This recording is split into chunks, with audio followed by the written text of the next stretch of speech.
Veteran waitress is insulted for her scars.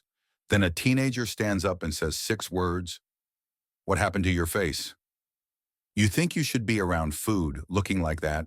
The pitcher in Emma's hand trembled slightly, causing a thin stream of orange juice to splash onto the counter. She's got more scars than my steak. Another voice laughed louder this time. She didn't respond. She never did. If you believe no one should be judged for the scars they carry, hit like and subscribe. Stories like this deserve to be remembered. It was 6:43 a.m. at Daisy's Diner in Springfield, Illinois. The fluorescent lights buzzed faintly above the rows of vinyl booths, casting a sterile glow on the laminated menus and salt-streaked windows. In the corner booth, a couple stirred their coffee in silence. At the counter, 2 elderly regulars mumbled over the latest high school football scores. Behind the counter, Emma Sullivan moved with silent efficiency. Coffee in one hand, refilled creamers in the other, she pivoted between tables like someone who had long learned to occupy the margins. She was 34 years old, a former combat medic with 2 tours in Afghanistan, a recipient of the Bronze Star for pulling 3 soldiers out of a Humvee before it exploded, and now a waitress with scars stretching from her right temple to her jawline, crawling down her neck and disappearing beneath the high collar of her uniform. Those scars had a story, but no one asked. They simply stared. Emma had applied to dozens of hospitals after her discharge. She had battlefield experience in triage IVs, emergency suturing. She'd saved lives under mortar fire. But interview after interview ended with a forced smile and the same line, "Thank you for your service, but we've decided to go in another direction." One HR manager had been more honest than most. "To be frank, Ms. Sullivan, we're looking for someone more approachable. We have pediatric patients. Your appearance might unsettle them." That's when she stopped wearing makeup, stopped hoping, started waiting tables. Daisy's Diner had been the only place that hadn't flinched when she walked through the door. Fran, the owner, a broad-shouldered woman in her 60s with a raspy smoker's voice, had looked her up and down once and said, "You show up on time and don't spill the coffee, we're good." That was 3 years ago. But things were never truly good. Customers made comments when they thought she was out of earshot. Some didn't even wait for that. One man had once asked to be moved to another table because he didn't want to lose his appetite. Another whispered to his wife, she must have been in a meth lab explosion. Emma endured it all with a clenched jaw and a faint professional smile. Because she had bills. Because her mother was sick. Because she didn't have the luxury of quitting. On that particular Tuesday morning, a family of 4 sat down in booth 5. The mother was scrolling through her phone, while the father reviewed the menu with the intensity of a Wall Street trader. Their 2 teenage sons snickered from across the table. Emma approached with water and menus. The older boy, maybe 16, gave her a long, exaggerated stare. "What happened to your face?" he asked, loud enough for the next table to hear. The mother didn't look up from her screen. The father glanced once at Emma, then quickly back to the menu. Emma set down the glasses carefully. "Would you like to start with coffee or juice?" she asked evenly. The younger boy leaned in to whisper something to his brother, who chuckled and covered his mouth like he was suppressing a gag. Emma turned and walked away, biting the inside of her cheek so hard she tasted copper. In the kitchen, she leaned against the wall, took 2 deep breaths and counted. 1, 2, 3. She had learned breathing techniques in therapy back when the VA had approved 6 sessions before cutting her off due to backlog. "You're strong," her therapist had said, "but even soldiers have a breaking point." Emma hadn't broken. Not yet. As the morning rush picked up, Emma moved faster. Coffee pots steamed. Plates clattered. Orders were barked. No one thanked her, not really. A few nods. A mumbled "appreciate it." But mostly people looked past her. Only one man made eye contact that morning. An older gentleman sitting alone at the end of the counter wearing a baseball cap that read, "Vietnam Vet." He raised 2 fingers slightly when she passed by. She nodded back. Veterans always noticed each other, but they rarely spoke. When the rush slowed, Fran called Emma to the back office. The room smelled like stale coffee and copier ink. Fran closed the door, then looked at her like she was reading a menu she wasn't sure she wanted to order from. There's been a few complaints." Emma didn't speak. "Some folks say your appearance is, you know, disturbing, especially for kids." Emma exhaled. You're asking me to hide. Fran raised her hands. I'm asking if you'd consider switching to evenings. Less foot traffic, fewer families, more drunks who don't care. Emma stared at her dead-eyed. I served through 2 IED blasts. I worked 19-hour shifts with blood up to my elbows. Now I'm not good enough to serve eggs and toast. Fran flinched. Don't make this harder than it has to be, Emma. Emma left the office in silence. She would finish her shift, and then she didn't know.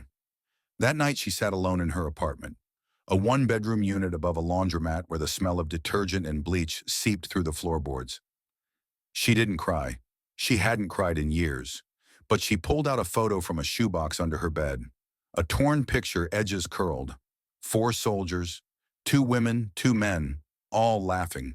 One of them, Emma, without scars. Just freckles and a crooked smile. 3 of them were dead now.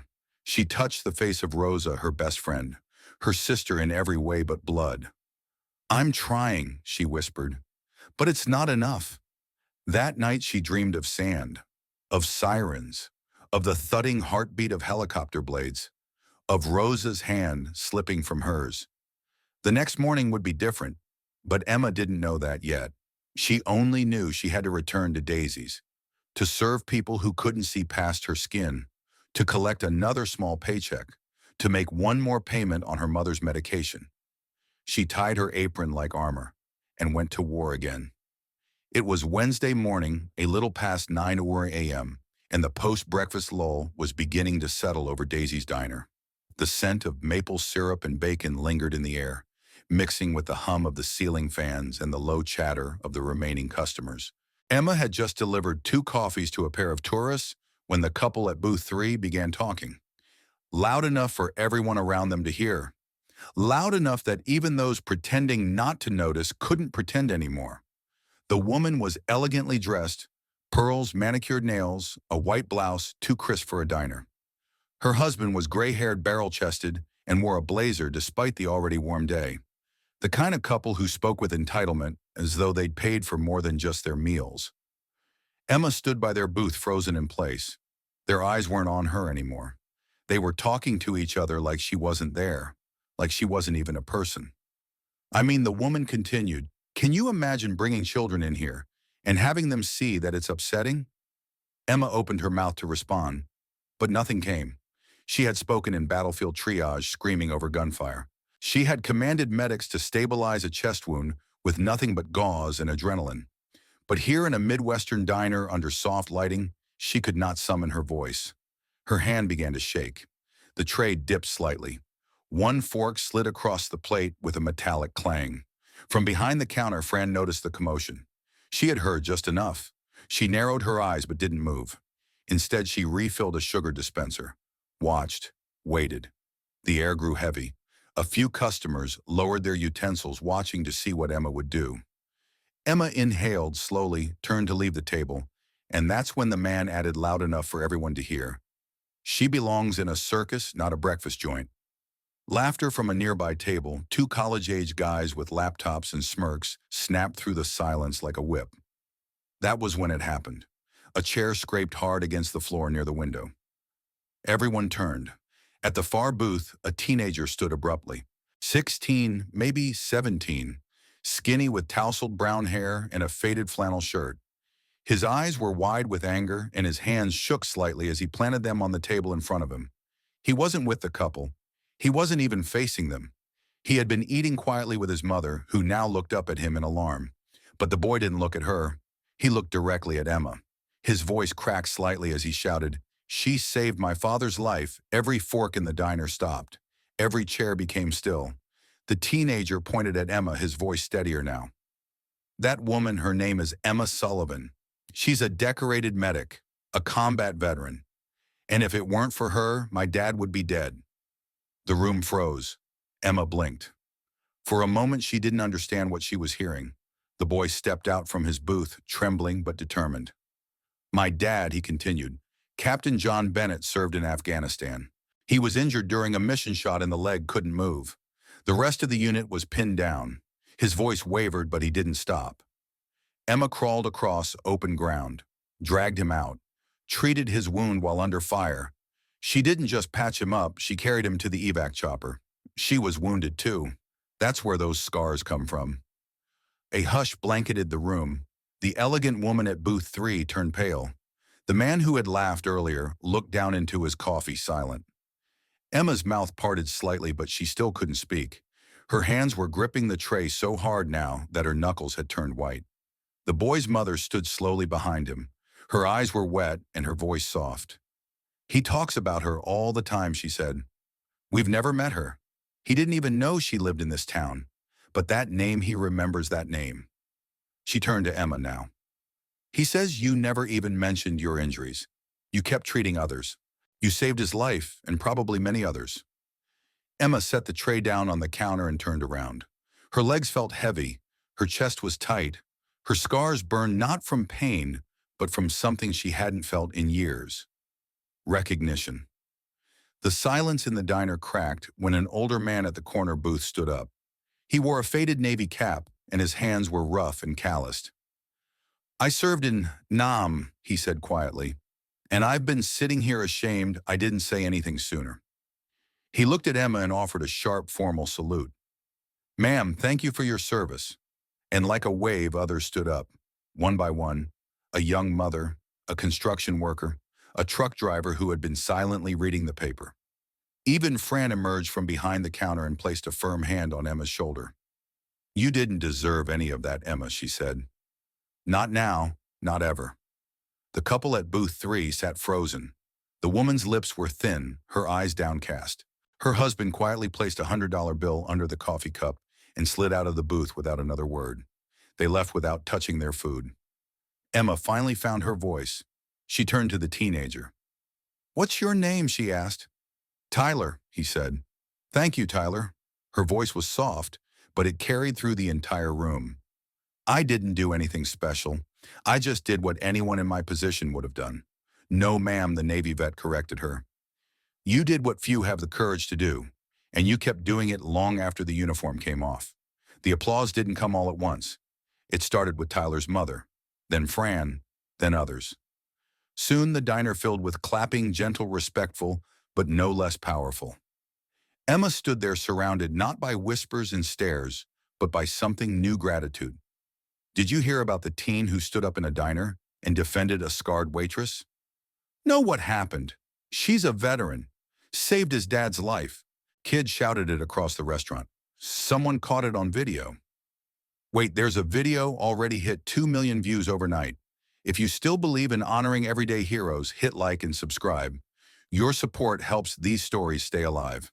The clip was shaky, shot from the far corner of Daisy's diner by a college student who hadn't said a word during the confrontation. It was less than 2 minutes long, but it captured everything: the couple making cruel remarks, Emma standing motionless, humiliated, Tyler Bennett rising from his seat and declaring, voice-breaking, "She saved my father's life." The silence, the tension, the wave of people slowly standing, the elderly man saluting, the quiet applause. Someone uploaded the video to TikTok with the caption, "She was mocked for her scars." He stood up with 6 words. Everything changed.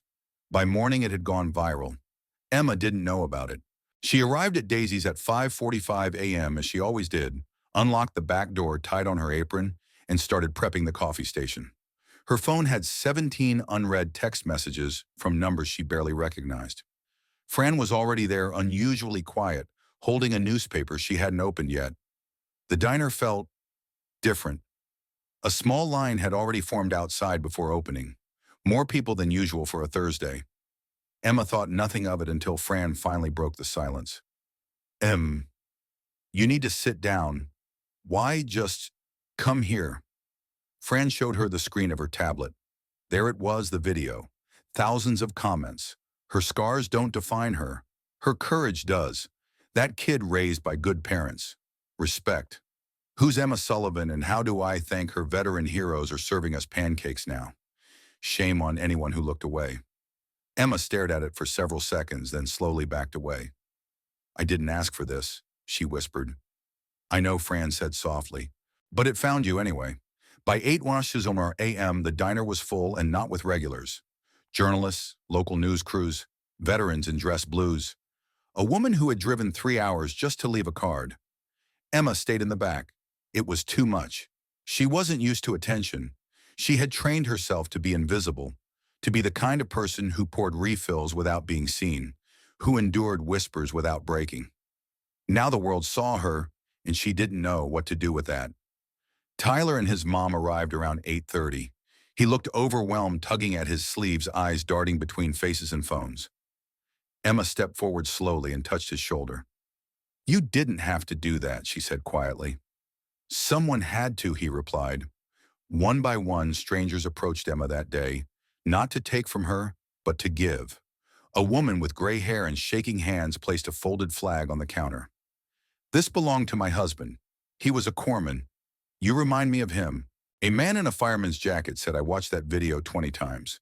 And every time I see the strength I wish I had when my brother came home from Iraq." A teenage girl pressed a drawing into Emma's palm.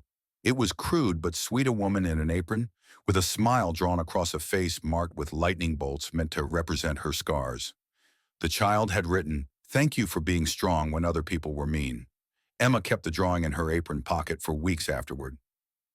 That evening, Emma finally turned on her phone and responded to a text from a number with a Springfield, VA prefix. It was a simple message. "We saw the video. We'd like to talk to you. We think you could help other vets." At first she hesitated. Why would anyone listen to her? She wasn't a hero. Not the way movies made heroes. She had carried bodies. She had stitched up wounds with trembling hands. She had crawled through fire and sand and screams. And then she had come home to whispered insults and job applications left unread. But something had shifted. The pain had been shared. And in that sharing, it had become lighter. Maybe that was worth something. The following week, Emma was invited to speak at a local high school for Veterans Day. She had almost declined, but Tyler's mother called her the night before and said, "You don't know how many kids need to see someone like you." Emma stood before 400 students in the gymnasium, wearing her waitress uniform with her bronze star pinned over the name tag. She told them about the day she met Rosa Martinez in basic training, about the first time she held pressure on a soldier's wound while bullets cracked in the distance, about the night she couldn't sleep because the silence of home was louder than any war zone. And then she looked up and said, "Some scars are visible, some aren't, but they all mean the same thing: we survived, and we carry others with us." She didn't expect applause, but it came. Slow, steady, real. Daisy's diner changed after that. Fran had a plaque mounted over the front counter: "Emma Sullivan, Combat Medic, Survivor, Our Hero." Below it hung a shadow box containing Emma's medals and a photo of her unit, the one they took 2 weeks before the explosion. Everyone in the photo was smiling. Customers started tipping more. Veterans began gathering at the corner booth every Sunday. A local contractor offered to repaint the diner for free. One morning, a man left an envelope with $10 or $100 bills inside. No note, just a post-it that read, "You carried others. Let someone carry you." Emma was offered a position at the Springfield VA as a peer counselor for returning veterans struggling with PTSD and reintegration. She accepted. She still worked part-time at the diner, not because she had to, but because it grounded her. She liked the smell of toast and the sound of clinking mugs. She liked seeing Tyler and his mom come in on Saturdays for pancakes. She liked remembering that ordinary places could hold extraordinary stories. And Tyler, he started volunteering at the local VA clinic that same year. Said he wanted to become a trauma nurse, like the woman who saved his father and never asked for thanks. Sometimes when people approached Emma and asked about the scars, she would smile and say, "Each one has a story, and I'm still learning how to tell them."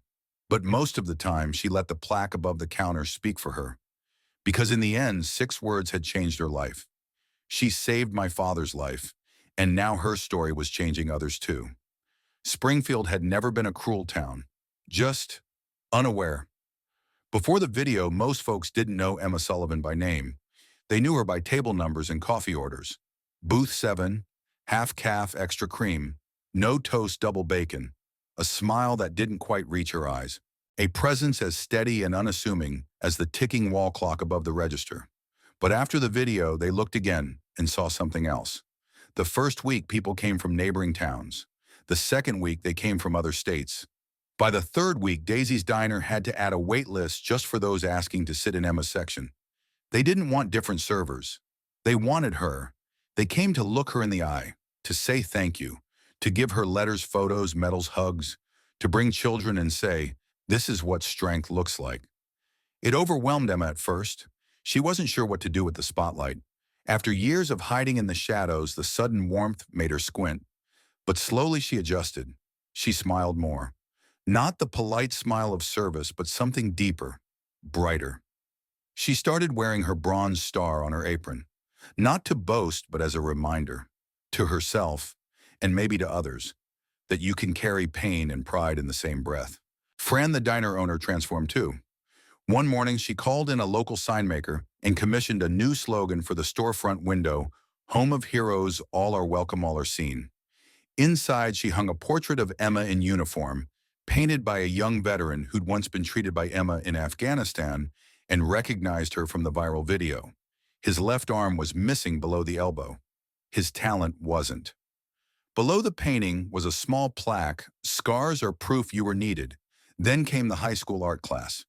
Their teacher, Mrs. Taylor, brought in a dozen students who had watched the viral video as a part of a media literacy unit. But the discussion had shifted organically to courage, to how we see people, to what really makes someone beautiful. They asked if they could interview Emma. She hesitated at first, but said yes. What followed were 90 minutes of the most thoughtful, challenging, and human questions she had ever been asked. Were you ever angry about your scars? What do you say to people who are afraid of looking different? Do you think being invisible sometimes hurts worse than being insulted? Emma answered with honesty. Laughed, cried once, when a student said, "You make me want to stop judging people for what I don't understand." The next week, the art class returned with framed charcoal portraits, each one of Emma from a different angle. Each one showed her scars, but also her strength, her eyes, her posture, her courage. They lined the back wall of the diner like a gallery. Customers began calling it the honor wall. Veterans started coming in every Sunday morning, not as a coordinated event, but somehow they just knew. They brought patches from their units, challenge coins, flags, framed photos. One woman, a retired Navy pilot, brought a flight helmet and said, "I kept this through 3 deployments. But you deserve it more than my closet does." Emma began placing these items on a shelf above the register. Soon the shelf needed to become a whole corner, then a cabinet. Eventually, a local carpenter donated time to build a small display case. Daisy's Diner wasn't just a diner anymore. It was becoming a memorial of the living. And something else started happening too. People, strangers, neighbors, former skeptics began seeing more than just Emma. They began seeing each other. The woman who used to sit alone in the corner booth was now invited to join other tables. The teenager who once mocked Emma came back weeks later and left a handwritten note with a trembling apology.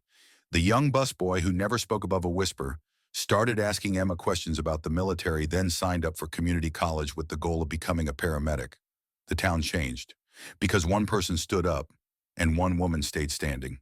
At City Hall, a councilwoman proposed a new community initiative project, Respect, recognizing every story person experience, courage and truth. It passed unanimously. Under the program, local businesses committed to veteran hiring, anti-discrimination practices, and public storytelling events to honor those with visible and invisible wounds. Emma was asked to speak at the launch event. She didn't want to, but she went. She stood on the small podium in front of a modest crowd of 120. She wore her uniform. She held nothing in her hands, no notes, no microphone, just her truth. "When I came back from war, I thought surviving was enough. I thought making it home meant I'd made it through.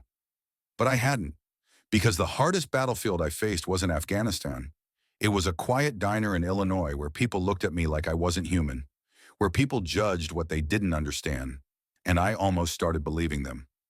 She looked up at the crowd, but then a teenager stood up and said 6 words, just 6. And it reminded me that I still matter, that I'm not broken. I'm carrying memories, pain, people, moments. And maybe you are too. So when you see someone different, ask what they're carrying. You might find they've carried people like you before. The crowd stood. Applause followed. Not the kind that's loud, the kind that's long, the kind that stays in your bones. A month later, Emma received a letter from the Department of Veterans Affairs. They had re-reviewed her service record. Someone anonymous had submitted additional reports, photos, and witness statements. The letter ended with recommendation for the Distinguished Service Cross has been submitted for final approval. She folded the letter, placed it in the pocket of her apron, and went back to work. She had tables to serve. That day, a young father approached her quietly after his meal. "My daughter has a burn scar on her face," he said. "Kids at school make fun of her." He hesitated, holding back tears. "I showed her your video. Now she says she wants to be a medic too. Says she wants to save people like you did." Emma reached over and gently took his hand. "Tell her scars aren't something to hide," she said. "They're proof she's already survived something." That night, the town council voted to rename the street in front of Daisy's Diner. It would no longer be 3rd Street. It would be Sullivan Way, a street named not for a mayor or a millionaire, but for a waitress, a soldier, a survivor, and a symbol of what happens when one voice rises in a room full of silence. 5 years had passed since that morning in Daisy's Diner, since the tray rattled in Emma's hands, since the words that changed everything "she saved my father's life." Springfield had changed, but more than that, Emma had changed. She was no longer just the scarred waitress. She was now Emma Sullivan, speaker mentor, veteran advocate, and still, by her own choice, a part-time server at the place where it all began. The diner was now a landmark. Tourists stopped not because it was old, but because it had become something real. More than a diner, it was a living exhibit of empathy. Photos of local veterans lined the walls. Children's drawings and thank you notes were tucked under glass near the cash register. The honor wall had grown so large it now occupied its own room. Every booth had a plaque dedicated to someone who made it home and someone who waited for them. But the most sacred space was a small wooden bench outside, engraved with 6 simple words: "She saved my father's life." Emma no longer flinched at stares. She welcomed questions, encouraged them. She told classrooms full of children that her scars weren't tragedies. They were testimonies. She spoke at universities, military bases, hospitals, and homeless shelters, wherever people needed to be reminded that what we survive isn't what breaks us, it's what connects us. One quiet morning, Emma was refilling ketchup bottles when the front door chimed softly. In walked a boy, maybe 12, with dark hair and eyes full of purpose. He wore a navy blue hoodie too big for his frame, and in his hands he clutched a neatly folded letter. He approached the counter, nerves written across his face. "Are you Miss Sullivan?" Emma smiled. "That's me." He extended the letter. "My dad told me to bring this. He said you saved him. He couldn't come. He's sick now. But he told me if I ever meet you, I should shake your hand and say thank you." Emma unfolded the letter. It was written in blocky, slightly trembling handwriting. "Dear Emma, they told me once that heroes wear uniforms, but I didn't understand what that meant until the day I woke up alive in a hospital and saw your name on the med report. I wanted to say thank you in person, but if I don't get that chance, please know you didn't just save my life. You saved my son's father, and that means everything. With all my strength, Staff Sergeant David Morales, U.S. Army Ret." Emma folded the letter carefully, placed it in the pocket of her apron, then knelt beside the boy. "Your father's very brave," she said. "So are you," the boy replied. "He says you're the reason he learned how to be soft again." Emma hugged him, gently but firmly. The kind of hug that says, "You're safe, you belong, you are not alone." That night she sat on the bench outside the diner, the one with Tyler's words carved into it, and looked up at the stars. Tyler had gone on to become a medic himself. He was now stationed at a base in California. He still called her every few weeks. "It's your fault, you know," he once teased. "I was going to be an architect." "Scars make better stories than buildings," she replied. He laughed. "You say that like they're not both meant to hold people up." Across town, the VA center now bore her name, the Emma Sullivan Veteran Resource Center, where scars are not shame but signs of service. It offered job training, trauma, therapy, housing, referrals, and most importantly, community. Dozens of veterans who once felt like shadows now sat in shared spaces, playing cards, drinking coffee, laughing again. Emma never asked for it to be named after her, But when the mayor insisted she only had one request, don't make it about me, make it about us. On the 10th anniversary of the morning, everything changed. The town held a small gathering at the diner. No reporters, no speeches, just those who remembered. Tyler flew in. So did Fran, now retired but beaming with pride. A dozen former soldiers, a handful of local students now grown. The man who once insulted her, now a grandfather, came too, bringing his granddaughter. He had apologized years ago, but he came again anyway. Because we forget too easily, he said, and I won't forget this. Emma stood up at the bench, looked at them all, then spoke with the same calm strength she always had. I didn't ask to be noticed. I just wanted to belong again. I didn't want medals. I just wanted to be treated like a person. And I got that because someone stood up when they didn't have to. Kindness, she paused, doesn't need permission. It needs practice. She touched the words carved into the wood. She saved my father's life. Then turned back toward the diner apron still tied. And as the sun rose behind her, Emma Sullivan did what she always had. She walked forward, carrying the weight of silence turned into story, carrying the wounds that had once hidden her, carrying the lives she had saved, and the legacy that would now carry others. Because sometimes 6 words don't just change a moment. They change a whole town, a future, a world.